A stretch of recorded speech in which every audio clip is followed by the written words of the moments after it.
Bismillahirrahmanirrahim. In the name of Allah, the most gracious and most merciful. Assalamu alaikum everyone. Welcome to my YouTube channel.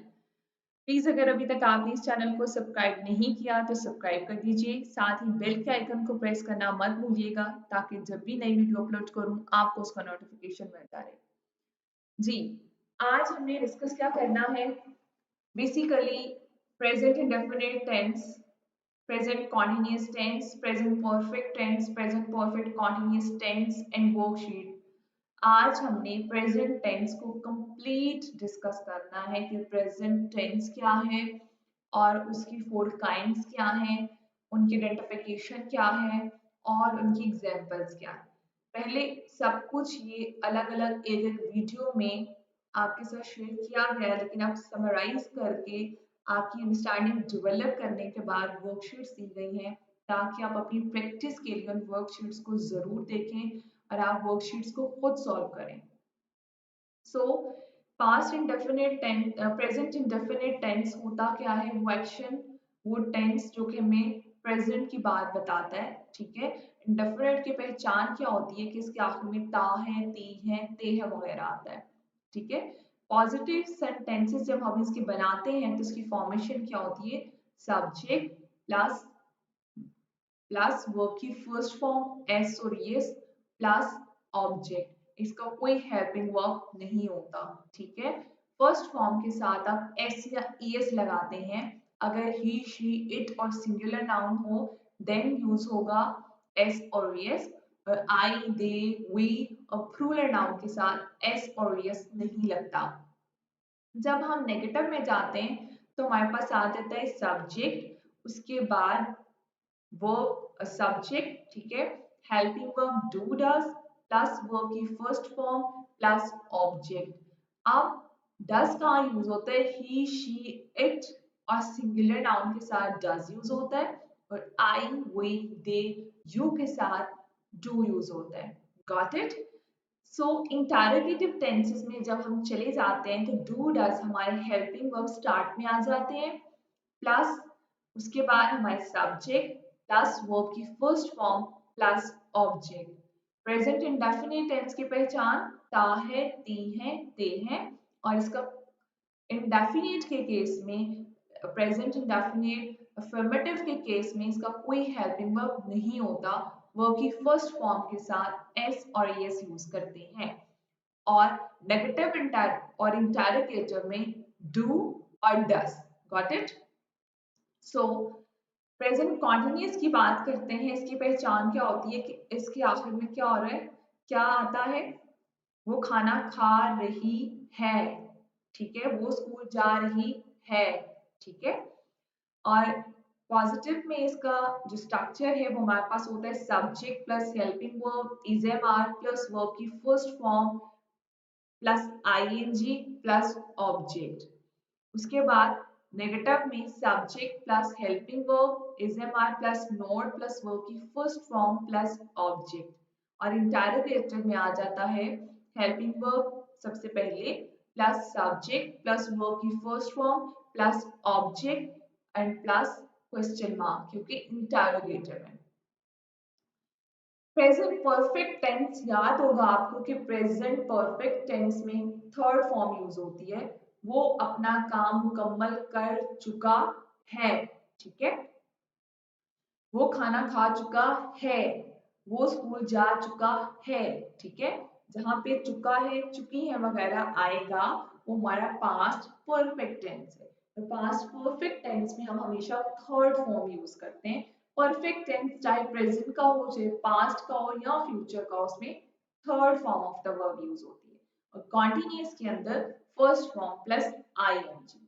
सो इसका positive में देखिए, subject plus have plus third form plus object. Has कहाँ पे use होगा, have कहाँ पे use होगा, already काफी डिटेल में डिस्कशन हो चुकी है। उसके बाद negative subject plus helping verb, उसके बाद नॉट प्लस वर्ब की थर्ड फॉर्म प्लस ऑब्जेक्ट, यानी कि have not, has not. Then interrogative में क्वेश्चन मार्क पहले आ जाएगा, हैव हैज पहले प्लस सब्जेक्ट प्लस वर्ब की third form plus object and plus question mark.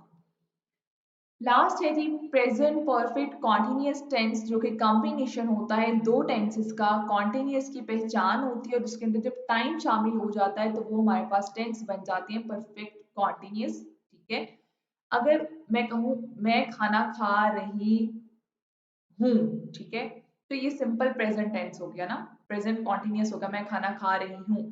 मैं 2 घंटे से खाना खा रही हूँ। अब जब सिंपल प्रेजेंट कॉन्टिन्यूस टेंस के अंदर टाइम ऐड हो गया है तो ये बन गया है प्रेजेंट परफेक्ट कॉन्टिन्यूस टेंस। अब ये दो टेंसेस की फॉर्मेशन को कंबाइन करेगा तो उसकी अपनी फॉर्मेशन बनेगी। परफेक्ट ये क्या उठाएगा, हेल्पिंग वर्ब, हैज, हैव, और कॉन्टिन्यूअस टेंस का form of the verb first form plus ING. ठीक है, so present perfect continuous tense की आपको फॉर्मेशन याद होगी, subject plus helping verb plus verb की first form plus ING plus object plus since and for. ठीक है, उसके बाद है जी यहाँ पे अब आपने प्रैक्टिस वर्कशीट्स को देखना है। Fill in the blank according to formation of all present tenses. यहाँ पे आपको बताया है इंडेफिनिट क्या है, कॉन्टिन्यूस क्या है, उसके बाद कॉन्टिन्यूस के बाद डिस्कस हुआ है परफेक्ट क्या है और परफेक्ट कॉन्टिन्यूस टेंस क्या है, कहाँ पे क्या क्या यूज होना है, क्या क्या फॉर्मेशंस हैं। ठीक है, उसके अकॉर्डिंगली आपने सारी की सारी वर्कशीट्स अटेंड करनी है। एग्जाम्पल देखिए, ही डैश अ बुक, रीड्स आएगा या रीडिंग आएगा। ठीक है, ही, अब एस अगर होता देन आपने रीडिंग लिखना था, लेकिन यहाँ पे क्या है, ही डैश अ बुक, इसका मतलब कि ये प्रेजेंट इंडेफिनिट का है, he reads a book. Got my point. Does he dash TV, does आया, इसका मतलब हमें पता चला ये क्या है, प्रेजेंट इंडेफिनिट का इंटरोगेटिव टेंस, और इंटरोगेटिव टेंस में हमने वर्ब की फर्स्ट फॉर्म यूज करनी है, does he watch TV. You have not dash reading a book since yesterday. Since आ गया, फर्स्ट फॉर्म प्लस आईएनजी आ गया, have not आ गया, इसका मतलब कि ये कौन सा है, प्रेजेंट का परफेक्ट कॉन्टिन्यूअस टेंस है। ठीक है, अब इसमें क्या यूज होगा, you have not be reading a book since yesterday या बीन आएगा। तो ये चीजें आपने अपनी प्रैक्टिस के बाद गो थ्रू करने के बाद आपने इन प्रैक्टिस इन वर्कशीट्स को अटेंड करना है। इसकी एग्जांपल नंबर 1 देखिए, I have dash this book. अब आपको पता चला हैव यूज हो रहा है, इसका मतलब कि ये प्रेजेंट परफेक्ट टेंस है। तो प्रेजेंट परफेक्ट टेंस में कौन सा form of the verb use होता है, third form, so given. Then example number 5 देखिए, she has been washing clothes 2 o'clock। अब हैज बीन आ गया, आपको पता चल गया हैज बीन, हैव बीन और वर्ब की first form plus ING use होगा, वो टेंस हमारे पास प्रेजेंट परफेक्ट कॉन्टिन्यूअस टेंस होंगे। ठीक है, अब यहाँ पे सिंस यूज होगा या फोर यूज होगा, तो वो आपने देखना है 2 o'clock की बात की गई है, इसका मतलब स्पेसिफिक टाइम है, तो आप क्या यूज करेंगे, सिंस। ठीक है, children are dash a noise, children are आया, इसका मतलब ये प्रेजेंट कॉन्टिन्यूअस टेंस है, और प्रेजेंट कॉन्टिन्यूअस टेंस में first form plus ING use होता है, तो यहाँ पे मेकिंग आएगा। Got it. ये जब आप सारे स्ट्रक्चर आराम से बैठ के डाटा एप्लीकेशन के साथ सारे स्ट्रक्चर्स गो थ्रू करेंगे तो ये वर्कशीट आपके लिए बहुत इजी हो जाएगी। I dash not lost my purse, जी, अब हमें पता चला थर्ड फॉर्म यूज हो रही है, तो हम क्या यूज करेंगे, आई के साथ क्या यूज होता है, ही शी इट के साथ हैज यूज होता है, और आई वी दे के साथ हैव यूज होता है, I have not lost my purse. ठीक है, एग्जांपल नंबर 6 देखिए, Rabia has been practising English dash morning, since morning. 9 देखिए, is he dash to his friend, is he he आ गया, इज आ गया, इसका मतलब कि ये प्रेजेंट कॉन्टिन्यूअस टेंस है। प्रेजेंट कॉन्टिन्यूअस टेंस में वर्ब की फर्स्ट फॉर्म प्लस आईएनजी, तो is he talking to his friend. Is she dash her room, ji is आ गया, इसका मतलब कि ये प्रेजेंट कॉन्टिन्यूअस टेंस है। यहाँ पे हम क्लीनिंग लिखेंगे, क्लीनिंग हर रूम।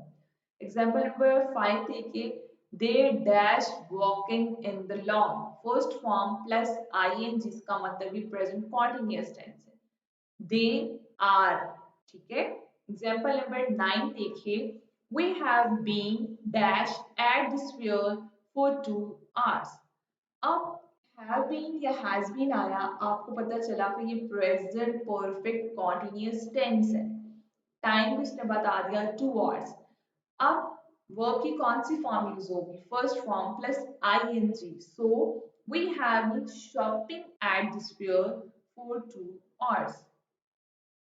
सो यहाँ पे आंसर्स है, आपने वन बाय वन खुद से प्रैक्टिस करनी है, उसकी फॉर्मेशन को माइंड में रखते हुए, उनके आइडेंटिफिकेशन को, उनके यूजेस को, उनकी फॉर्म ऑफ द वर्ब को, सब कुछ माइंड में रख के आपने वर्कशीट्स अटेंड करनी है। सो आपके लिए बहुत इजी हो जाएगा। Lastly, I would like to say thanks to all of you for giving your precious time to this lecture. Hope so कुछ ना कुछ आपने आज की इस लेक्चर से लर्न किया होगा। नेक्स्ट लेक्चर तक अपना बहुत ज्यादा ख्याल रखिएगा, फिर इंशाल्लाह मुलाकात होगी नेक्स्ट लेक्चर में।